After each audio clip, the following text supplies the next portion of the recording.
देश और दुनिया में समय समय पर डायबिटीज को लेकर चेतावनी जारी की जा रही है। भारत को डायबिटीज का कैपिटल कहा जाने लगा है, लेकिन एक बीमारी और है जो चुपके से घर घर पहुंच रही है और इस बीमारी से हर 10 में से एक शख्स भारत में पीड़ित है। हम बात कर रहे हैं थायराइड की। 2021 में जारी किए गए आंकड़ों के अनुसार भारत में करीब 4.2 करोड़ लोग थायराइड के पेशेंट हैं और इसमें भी महिलाओं की संख्या सबसे ज्यादा है। महिलाओं को प्रेगनेंसी के दिनों में खासकर ये समस्या पेश आती है। गर्भावस्था और डिलीवरी के पहले 3 महीनों के दौरान तकरीबन 44% महिलाओं में थायराइड की समस्या आने लगती है। बात करें दुनिया की तो नेशनल लाइब्रेरी ऑफ मेडिसिन में प्रकाशित एक जर्नल के मुताबिक दुनिया भर में हर 8 में से 1 महिला थायराइड से पीड़ित है, लेकिन विडंबना ये है कि 60% महिलाएं इसके लक्षणों के बारे में अनजान हैं। क्या होता है थायराइड? तितली के आकार की ये ग्रंथि हमारी गर्दन के सामने वाले हिस्से में होती है, जो T3 और T4 हार्मोन्स बनाती है। ये हार्मोन्स हमारे शरीर के पूरे मेटाबॉलिज्म को कंट्रोल करते हैं, लेकिन जब यही हार्मोन्स की मात्रा कम या ज्यादा हो जाए तो दिक्कत शुरू हो जाती है। थायराइड के बेतहाशा बढ़ते मामलों के पीछे एक वजह और है कि अब जांच की सुविधाएं बढ़ी हैं। आज के समय में लोग जागरूक हुए हैं और अब तो जगह जगह इसकी जांच आसानी से उपलब्ध है, जबकि पहले ऐसा नहीं था। इसलिए अब ज्यादा मामले पकड़ में आ रहे हैं।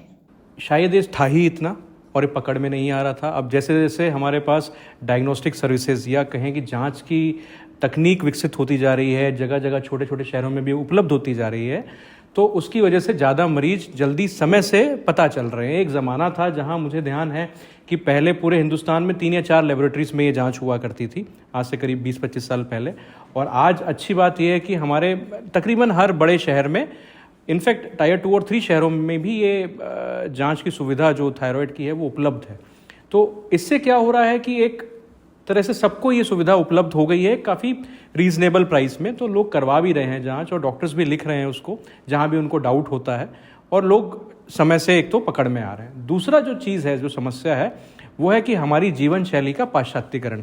हम लोग का लाइफस्टाइल जो है वो वेस्टर्नाइजेशन की तरफ है, और मेरे को ऐसा लगता है कि कहीं ना कहीं उसका एक काफ़ी बड़ा रोल है, क्योंकि हमारी लाइफ में एक्सरसाइजेज वगैरह कम हो गई हैं, प्रोसेस्ड फूड्स ज़्यादा हो गए हैं। तो जो एनवायरमेंटल फैक्टर्स हैं, पॉल्यूशन हो गया, स्ट्रेस हो गया, आपका लैक ऑफ एक्सरसाइज हो गया, ये सब एक बहुत बड़ा रोल प्ले करते हैं किसी भी नॉन कम्युनिकेबल डिजीज़ को ऊपरी सतह पर लाने में। या एक कहिए कि एक व्यक्ति है जिसमें शायद ये होने की संभावना रही होगी आनुवंशिकरण की वजह से, पर वो खुलकर बीमारी सामने नहीं आ रही थी, पर क्योंकि अब लाइफस्टाइल चेंज हो चुका है, हमारा जीने का सलीका काफ़ी बदल चुका है, तो वो सब चीज़ें उभर कर सामने जल्दी आ रही हैं और यंगर एज में आ रही हैं।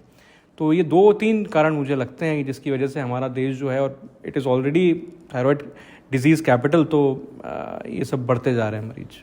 यहाँ ये बिल्कुल ना सोचें कि थायराइड बढ़ती उम्र की समस्या है, बल्कि ये किसी भी उम्र में हो सकता है।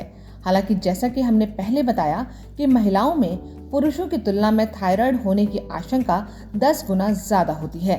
खासकर बढ़ती उम्र, प्रेगनेंसी और मेनोपॉज के ठीक बाद उन्हें इसका रिस्क बढ़ जाता है।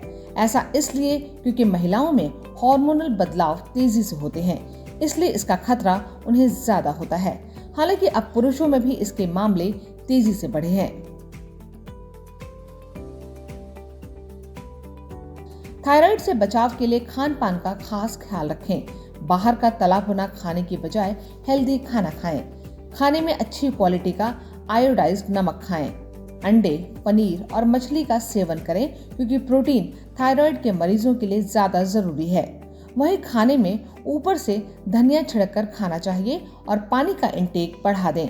पर्याप्त नींद लें, एक्सरसाइज करें और नशे से दूर रहें। वीडियो में दी गई जानकारी पसंद आई हो तो शेयर जरूर करें।